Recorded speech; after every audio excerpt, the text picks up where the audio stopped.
Hello दोस्तों, आप सभी को प्रभु यीशु मसीह के नाम में जय मसीह की।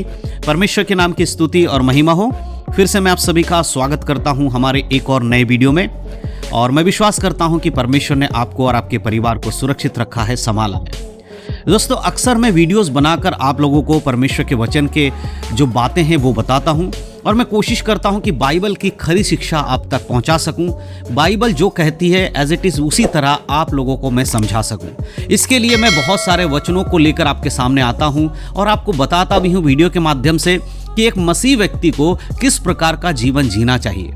और कई बार मैंने आप लोगों से वीडियो के माध्यम से ये भी कहा है, यदि आप चाहते हैं किसी एक अलग से विषय पर कोई वीडियो, तो आप मुझे वीडियो के कमेंट बॉक्स में लिखकर बता सकते हैं कि आप मेरे लिए वीडियो बना दीजिए, तो हम ज़रूर आपके लिए उस टॉपिक पर वीडियो बनाएंगे। और बहुत सारे लोग मुझे कमेंट में लिखकर बोलते हैं, ब्रदर हमें इस टॉपिक पर वीडियो चाहिए, उस टॉपिक पर वीडियो चाहिए। मैं कोशिश करता हूं कि आपके उन वीडियोस को मैं बना सकूं। तो आज जो मैं ये वीडियो बना रहा हूं, इस टॉपिक को हमें भेजा है आप में से एक भाई या बहन ने। उन्होंने हमें भेजा है और हमें लिखकर ये बोला है कि ब्रदर हमें रोमियो यानी कि रोमन्स चैप्टर 8 उसका 9 और 10 जो है उसके ऊपर वीडियो बना के दीजिए। जी हाँ दोस्तों, आप स्क्रीनशॉट पर देख सकते हैं कि किसने हमें ये लिखकर भेजा है। तो इन्होंने हमें इस प्रकार लिखा कि भैया रोमन्स चैप्टर 8, 9 और 10 का वीडियो चाहिए। तो मैंने सोचा चलिए इस टॉपिक पर भी हम वीडियो बनाएंगे।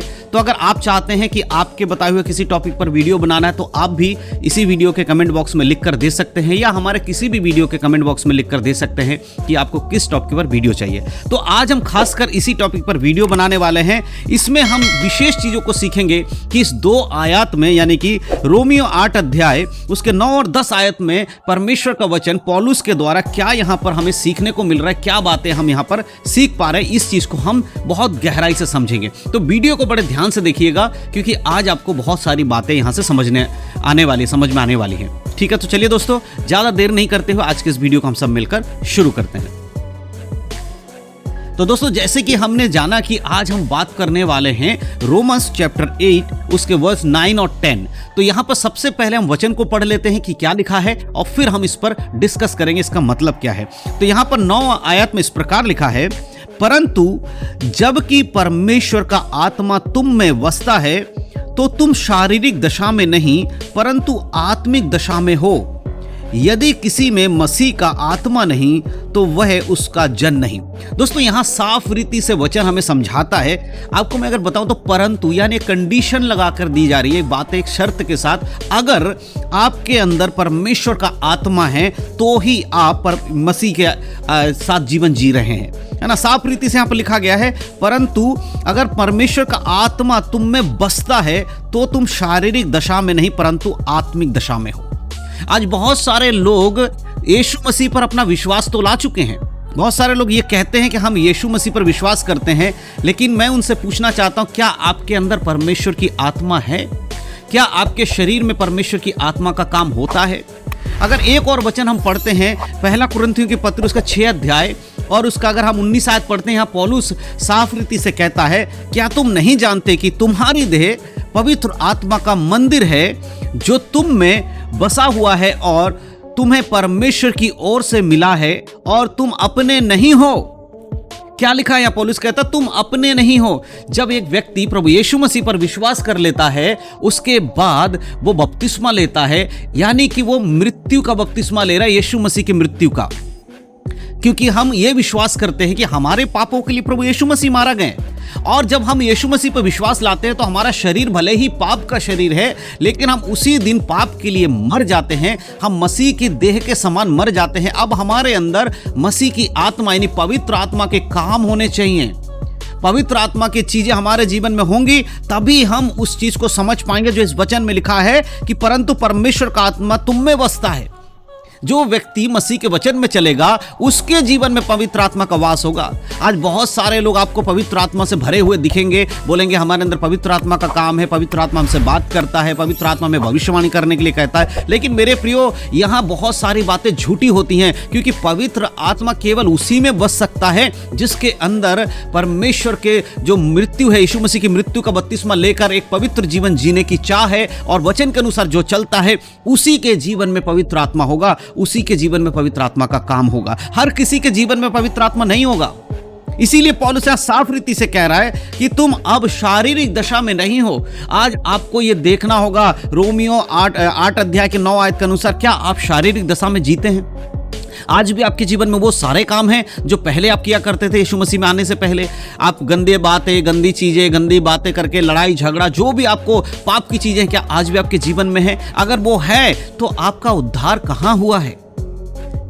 इस वचन के अनुसार जरा परखिए, वचन बहुत गहरी वचन को समझा रहे हैं हमें, बहुत गहरी बातों को समझा रहा है हमें कि क्या तुम में परमेश्वर की आत्मा है? अगर है तो तुम अब शारीरिक दशा में नहीं हो। अगर आप ये कहते हैं कि पवित्र आत्मा आपके अंदर है तो फिर आप संसार के चीजों को नहीं कर सकते, परंतु तुम आत्मिक दशा में हो। अब आपको आत्मिक चीजों में आगे बढ़ना है। इस बात को हमेशा याद रखिएगा मेरे प्रियो। आगे हम अगर 10 आयत को पढ़ते हैं, रोमियो 8 के 10 में यहां लिखा है, यदि मसीह तुम में है तो देह पाप के कारण मरी हुई है, परंतु आत्मा धर्म के कारण जीवित है।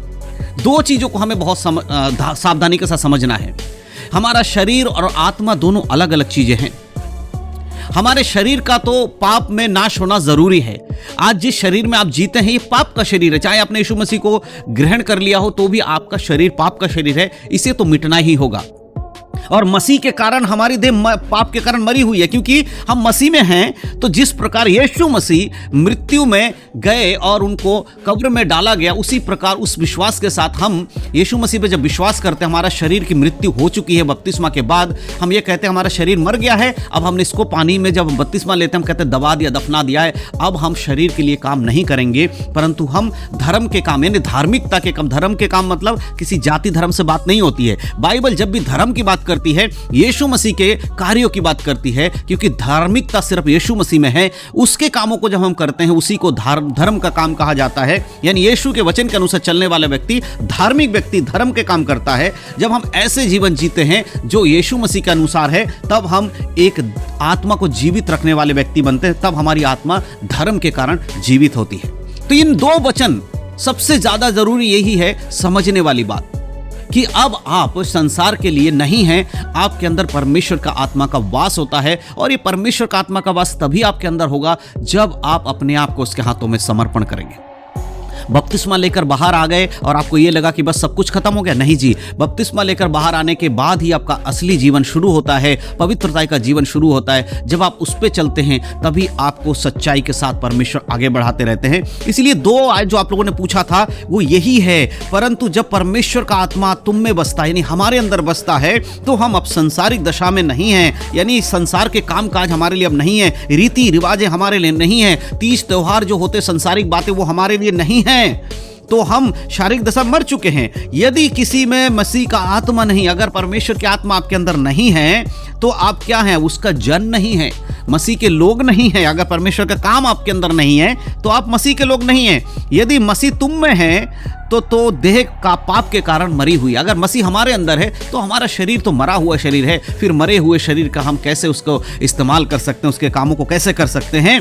परंतु आत्मा जो है, जब यीशु के वचन में चलते हैं तो उस धर्म के कारण हमारी आत्मा जीवित है और हमारी आत्मा स्वर्ग में जाएगी। ये शरीर इसी संसार में मिट जाएगा, हमें नया शरीर दिया जाएगा जिसमें कोई पाप नहीं होगा, और उस शरीर के अंदर हमारी आत्मा होगी जो आज हमारे अंदर है। यही आत्मा उस शरीर में होगी और हम स्वर्ग लोक में होंगे। मेरे प्रियो, ये 2 वचन जिसने भी मुझसे पूछा था, मैं आपको भी बताना चाहता हूं और बाकी सारे लोग जो इस वीडियो को देख रहे हैं उनको भी बताना चाहता हूं कि अपने अपने जीवन को परखें, देखें क्या आप मसीह के वचन के अनुसार चल रहे हैं या नहीं चल रहे हैं। अगर नहीं चल रहे हैं तो अनंत काल के न्याय सिंहासन के सामने आपका शरीर जो इस संसार में ही रह जाएगा, लेकिन आत्मा जो है उसका न्याय किया जाएगा। उस समय आप किस तरफ जा रहे हैं? अगर वचन में है तो आप स्वर्ग की ओर जाएंगे, अन्यथा जो नरक है वही के भागी आप हो जाएंगे।